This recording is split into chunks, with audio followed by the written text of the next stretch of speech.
Hey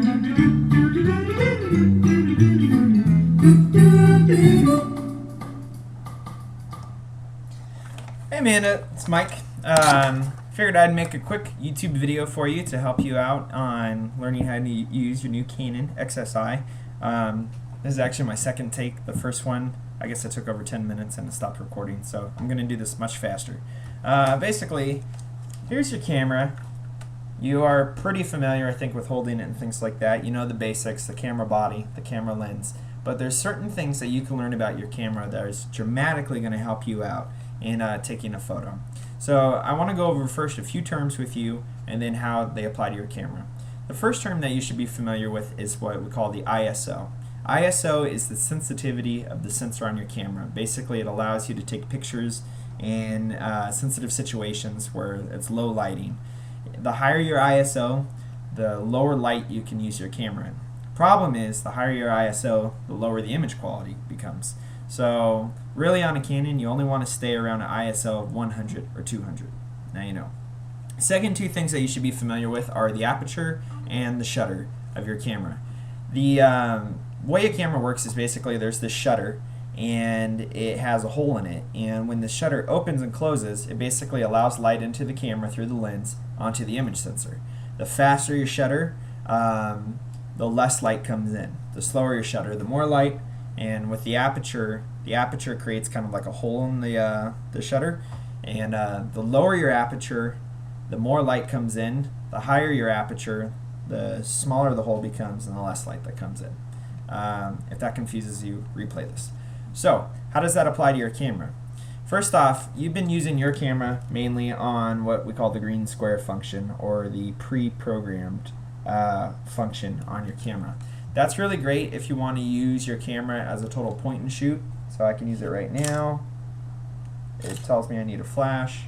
I take the picture, and I don't have a card, so I can't actually show you that.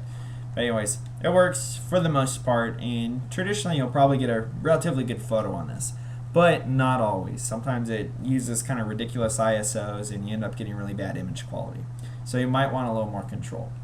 That's why on this dial there's all these other settings that you could use.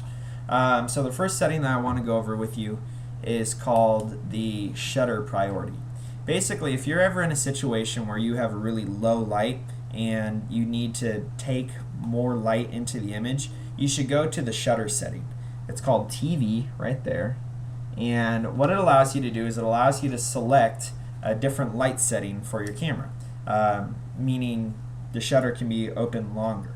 You're going to have to look at your manual to know, but basically if there's an inch sign next to your number, that means it's 1 second. So that's 1 second, that's 1 second, 60, that's 2 seconds, 4 seconds, 5 seconds, 6 seconds, so on. Okay, you use this little wheel right here to control those things, your settings. The longer the seconds, the longer your shutter is open, the more light comes into your picture. Now you got to remember though, if you ever take a slow shutter speed, you're probably going to need to set your camera down on something or have a tripod so that you don't shake the image. Otherwise you're going to get a real kind of crazy looking image. So that's your TV setting. The next setting that you're going to have is what we call the aperture priority, or the AV setting. So if you change to it right there, AV setting, very cool. Now what AV does, kind of going into the aperture and how it works, is once again the aperture is the hole in your shutter that allows light in. It's also referred to as your f-stop on your camera. Basically your f-stops have numbers, ranges from f1 technically to f22 or whatever the highest number is.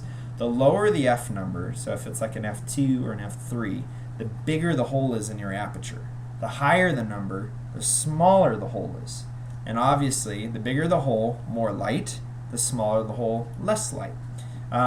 So that makes a lot of sense. What I like to do personally is I like to always shoot on aperture priority and keep it at a very low f-stop. Every lens has what we call a sweet spot to it, which is usually a certain f-stop, and you got to research your lens and figure out what f-stop setting your camera or your lens uses that takes the best photo, and then you probably just want to keep your camera on that setting for the most part. So once you have it to the AV setting right there on your camera, what you're going to go ahead and do is you're going to look, and once again in that little blue box, if you rotate the dial, you're going to be able to select. This lens goes down to an f2.8, which is why it's so awesome. Your lens is only going to go to an f3.5, but it can go all the way up to like f22 or something crazy. This one goes up to 32, which is really good. So, that being said, you can now take a picture with your f-stop, and your camera will automatically choose the proper shutter speed for it. So it's like a halfway manual setting. It allows you to choose one thing, but then the camera takes care of the rest. And what ends up happening is you have an excellent photo.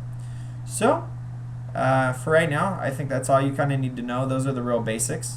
I will teach you probably how to shoot full manual later. I don't think you're ready for full manual yet, which is fine because it takes quite a while of getting used to your camera before you get there. But I'm very excited about Sunday or Monday, whenever we're doing your photo shoot, and I'm excited that you got a camera because now I have a friend I can go take pictures with. So enjoy the rest of your day at work, and I will talk to you later. And now for a facial distortion.